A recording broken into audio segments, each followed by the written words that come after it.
오늘 읽었던 말씀은 대략 두 가지로 정리해 볼 수 있어요. 하나는 어제 아침에 보았던 다니엘의 세 친구가 불에 던져졌으나 하나님께서 천사를 통해서 머리털 하나 상하지 않고 옷도 타지 않고 온전한 몸으로 나왔던 것을 보고 이 다니엘의 하나님을 경멸의 기자는 쪼개고 또 그 가족을 잿더미로 거름더미로 만들겠다 하면서 놀라운 이 다니엘 세 친구를 더욱 지방의 본직에서 더욱 높였더라, 이런 말씀으로 결과까지 가르쳐 주셨죠. 이 내용을 이어서 1절부터 3절까지 그 내용을 더 이어서 하신 말씀인데, 하나님에 대해서 찬양하는 내용이 나옵니다. 1절부터 3절까지 방금 봤기 때문에, 눈으로 똑똑히 봤기 때문에 다니엘의 세 친구가 섬기는 하나님. 그래서 2절 느부갓네살 왕이 그렇게 말했어요. 지극히 높으신 하나님이 내게 행하신 이적과 놀라운 일을 내가 알게 하기를 즐거하노라. 참으로 크도다 그의 이적이요, 참으로 능하도다 그의 놀라운 일이요, 그의 나라는 영원한 나라요, 그의 통치는 대대에 이르리로다. 바로 느부갓네살 왕이 이방신을 섬겼지만은 이들로 인하여서 다니엘을 통해서 또 세 친구를 통해서 무르익어가고 있는 이런 신앙 고백을 하고 있습니다. 이 고백을 하고 난 뒤에 두 번째 내용은 4절부터 18절에 읽었던 말씀처럼 이 두 번째 느부갓네살 왕이 꿈을 꾸는 내용이에요. 그러면서 다니엘에게 해석해달라, 너는 할 수 있다, 이 내용이 오늘 본문에 나와 있어요. 그래서 오늘 제목은 느부갓네살 왕의 두 번째 꿈이란 제목으로 말씀을 우리 함께 보겠습니다.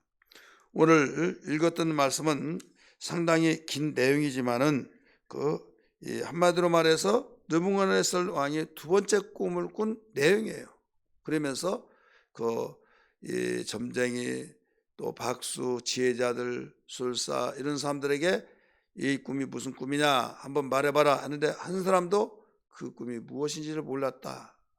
그래 마지막으로 자기의 신의 이름을 따라서 벨드사살이라고 하는 이름을 붙여주는데 다니엘에게 너는 할 수 있다, 한번 말해봐라 하면서 이 내용이 기록되어 있죠. 자, 그러면 여기에서 두 번째 꿈이라고 했으니까 첫 번째 꿈은 무슨 꿈이에요?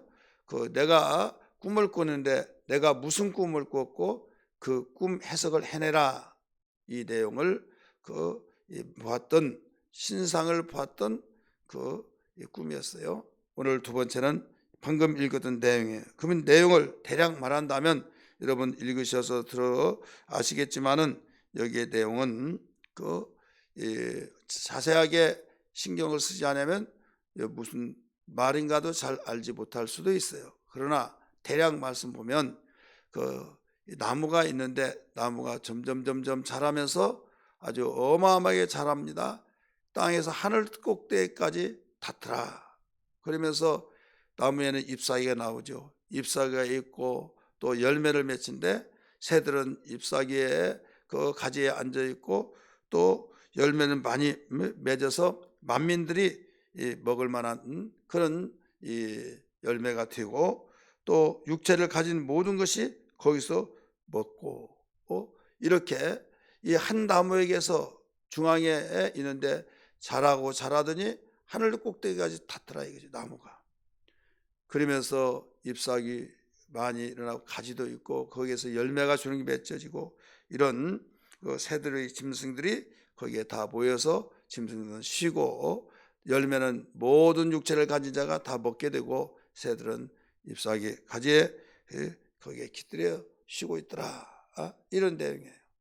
그런데 조금 있다가 하늘에서 어떤 순찰자가 하나 내려오면서 이 나무를 베어버리라 하면서 이 베라고 하면서 잎사귀도 다 떨어지게 하고 내 새들도 거기에서 놀지 못하게 하고 거기에 이 짐승들도 다 떠나게 만들어라. 근데 벨 때 이 바짝 밑에 자르지 말고 좀 한 1m 정도, 성경 1m라고 하지만 그루터기라고 했으니까 한 1m 미만으로 잘라서 그것을 거기에 매라. 그것이라고 해서 그것.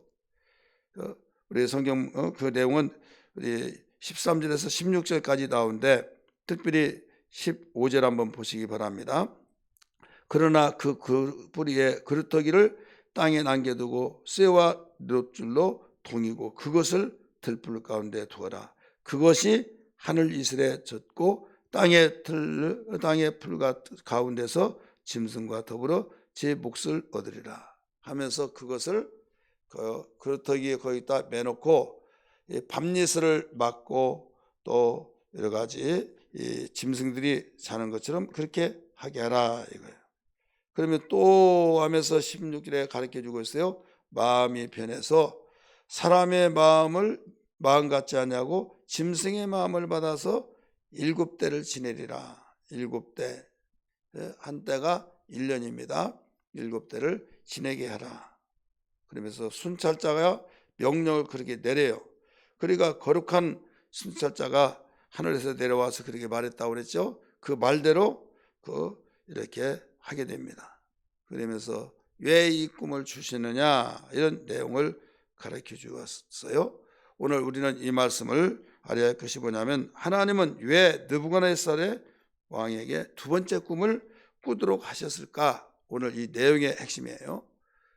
하나님은 왜 이 느부갓네살 왕에게 두 번째 꿈을 꾸게 하셨을까? 이런 꿈에는 그 두 가지가 있어요. 크게 보면 하나는 잠몽이 있어요. 피곤하거나 또 그냥 어떤 뜻이 없는 그 잠몽, 이것을 일반적으로 개꿈이다. 나 이상한 꿈 꿨는데 뭐 이런 꿈을 꿨어. 근데 또 정확하게는 모르겠구만. 뒤숭숭숭한데 하면서 분명히 꿈을 꿨는데 무슨 꿈인지도 모르고 이런, 그래서 개꿈이다. 이걸 잠몽이라고 그래요. 또 하나는 현몽이라는 꿈이 있어요. 현몽. 역력하게 뜻을 두고 여기 잊질 수가 없는 이런 꿈들이 있다 이거죠. 그래서 꿈을 무시해도 안 되고 너무 의존해도 안 되고 잠몽을 의지한다든지 안 되고, 근데 꿈을 우리는 너무 의지해서도 안 되는데 한 가지 분명한 것은 꿈이 있는데 꿈을 구약 성경에 보면 요셉이라는 사람은 꿈의 사람이라고 하잖아요. 근데 신약 시대에 구약과 신약의 분기점에 있는 요셉이 있고 구약에 아브라함의 손자가 된 요셉이 있습니다. 요셉이 있는데 증손자인 요셉이 있는데 이 요셉은 꿈을 많이 꾸었죠. 그래서 창세기 37장 5절에서 11절까지 보면 이 꿈이란 단어가 7번이 나와요. 꿈이란 단어가 내 꿈을 들으시오. 또 꿈으로 말미암아 꿈이 이런 식으로 해서 7번이 나와요. 7번은 완전수죠. 그래서 꿈의 사람이라 또 꿈대로 되었다 이런 말들을 하죠. 그리고 마태복음 1장에 나오는 마리아의 남편인 요셉이 있어요. 마태복음 1장 20절과 24절에 보면 마태복음 1장 20절에는 거기에 현몽 이렇게 나와요. 꿈을 주의 사자가 현몽하여, 그래서 주의 사자가 나타나서 이 현몽이 아니가 환상이 아니냐. 그런데 24절의 말씀 보면 잠에서 깨어 이런 말이 나와요. 그래서 그 꿈을 꿨는데 주의 사자가 나타나서 이 말을 해줬던 그 내용이구나. 그래서 꿈은 꿈이다 이거죠. 꿈이다 이거죠. 환상이 아니라. 그래서 여기에서 이런 꿈들을 현몽이라고 한다 이거죠. 현재 상황을 설명해 준다든지 아니면 장래사를 나타내 주는 말씀을 해준다든지 꿈을 통해서 말씀하신다 이거죠. 구약시대 때는 선자를 통해서 말씀하시고 꿈을 통해서도 말씀하시고 이모저모 다양하게 말씀하셨어요. 오늘날도 마찬가지예요. 이 꿈을 통해서도 우리에게 깨닫게 하시고, 그런데 이 느부갓네살 왕이 두 번째 이런 꿈을 꿨다 이거죠. 근데 왜 이런 꿈을 꾸게 하시느냐 알아야만 됩니다. 이 꿈을 꾸게 한 그 내용을 여기에서 가르쳐 주는데 17절에서 가르쳐 줬어요. 17절 같이 한번 읽을까요? 이는 순찰자들의 명령대로 거룩한 자들의 말대로니 지극히 높은 이가 나라를 다스리며 자기의 뜻대로 그것을 누구에게든지 주시며 또 지극히 천한 자를 그 위에 세우는 줄을 사람들이 알게 하려 함이라 하셨느니라. 사람들로부터 알게 하기 위해서, 그래서 그냥 막연하게 되었다라는 것이 아니라 여기에서 이렇게 알게 하기 위해서 이런 꿈을 주셨다는 거죠. 여기에서 정리를 해보면 뭐냐면 지극히 높으신 분이 누구예요? 하나님이죠. 하나님이 사람의 나라를 다스리고 있다는 거죠. 자, 우리나라 누가 다스리고 있어요? 이 나라의 통치자 바로 이 문재인 대통령이 바로 다스리고 그 지도자가 다스리고 있다 이거죠. 그러면 이렇게 나라가 자본이 많고 살아나고 이러는데 이것이 어떻게 되냐? 하나님이 그렇게 무능하게 다스리냐? 하나님은 그에게 로봇으로 만들지 않고 내가 너에게 지도자를 세웠다. 그러니 한번 다스려라. 그런데 자기 마음대로 모든 걸 휘두르며 이 법도 무시하고 또 이 양심이 마비되고 이런 식으로 무시하면 하나님이 너 얼마 못 간다. 내가 다스리고 있다는 걸 너 알아야 된다. 너는 백성을 다스리지만은 국민을 다스리지만은 나는 너를 다스린다. 해서 우리는 생사화복을 주관하신 분, 나라의 모든 역사를 주관하신 분은 하나님이다. 이걸 알라는 거죠. 그런데 하나님 눈에 보이지 않으니까 그걸 무시해버리고 내가 다스린다, 누가 다스린다 이렇게 말하고 있다 이거죠. 그렇기 때문에 여기서 하나님이 사람의 나라를 다스린다. 대한민국을 비롯해서 온 세계 강대국이든 약한 나라든 모든 나라들을 하나님이 지도자를 세워서 다스리게 하시고 있다.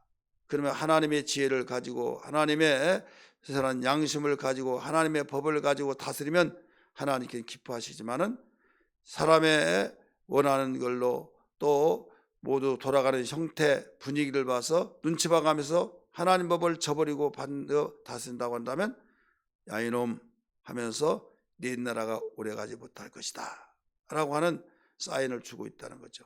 이것을 꿈을 통해서 느부갓네살에게도 보여주었다 이거예요. 그 다음에 두 번째는 자기의 뜻대로 누구에게든지 주신다. 하나님은 어떤 자에게든지 바로 이제 모든 왕으로 다 세워줘요. 세워준데 말을 듣지 않는다. 하나님이 원하신 대로 하지 않는다. 그러면 사인을 주고 그러다가 안 되고 계속 안 되면 말을 듣지 않으면 하나님은 내가 다른 사람에게 넘겨주겠다. 그래서 넘겨주는 거죠. 그걸 알게 해주시기 위해서 그렇게 했다. 세 번째는 저 사람은 왕이 되지도 않아.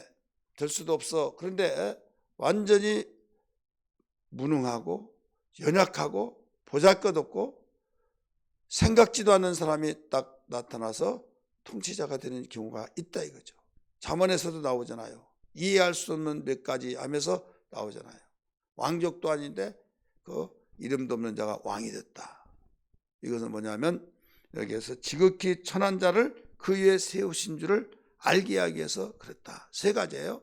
하나는 하나님이 나라를 다스린다. 이걸 알게 하기 위해서. 두 번째는 자기의 뜻대로 누구에게든지 넘겨주면 넘겨준다. 넘겨주려면 넘겨준다 이거죠. 자기가 오래까지 하기 위해서 이런 법을 만들고 막 악법을 만들어서 말도 되지 않은 이런 그래서는 안 된다 이거죠. 하나님이 어떤 가운데서도 누구에게 넘겨주면 넘겨준다 이거죠. 그래서 네 뜻대로 안 된다 이거예요. 그 다음에 천한 자라도 하나님이 높여주시면 된다 이거죠. 그래서 우리는 알아야 할 것이 뭔가 하면 잠언 16장 9절의 말씀 보면 이런 말씀이 나와요. 사람이 계획을 한다 할지라도 발걸음을 인도하신 분은 하나님이시다. 이런 말씀이 나와요. 잠언 16장 9절. 그리고 잠언 16장 1절의 말씀 보면 사람이 마음에 경영을 한다 할지라도 그 병을 이렇게 한다 이런 생각을 한다 할지라도 경영의 성사는 하나님께서 그 결과를 맺게 하신다. 이렇게 말씀했어요. 하기 때문에 우리는 어떻게 살아야 하느냐? 하나님께 겸손히 영광을 돌리며 살아가는 것. 예를 들어서 주신 은혜를 깨닫고 그 감사하면서 영광을 돌리면서 살아야 된다 이거예요. 그럼 주신 은혜를 깨닫고 영광을 돌리며 사는 것이 뭐냐? 하나님을 경외하고 하나님을 의지하고 또 하나님의 은혜를 알아서 감사하며 겸손하게 하나님 바라보면서 살아가는 거죠. 이게 바로 하나님이 원하신 거예요. 그런데 하나님이 어떤 축복을 해주시고 높은 지위에 올려놓으시고 그런데 자기가 똑똑해서 그런 줄 알고 기고만장한다고 한다면 하나님은 촛대를 옮겨버리고 곧 그의 모든 자리를 옮겨버리시는 하나님. 사울에게 보여주셨잖아요. 사울과 다윗에게. 그래서 오늘 이것은 느부갓네살 왕에게 보여주셨지만은 이것을 오늘 우리에게 이걸 보여주고 있다는 사실을 알아야 될 줄 믿습니다. 할렐루야. 그래서 우리는 평생에 항상 겸손으로 주를 섬기며 영광을 돌리고 하나님 주신 지혜로 살아가야 될 줄 믿습니다.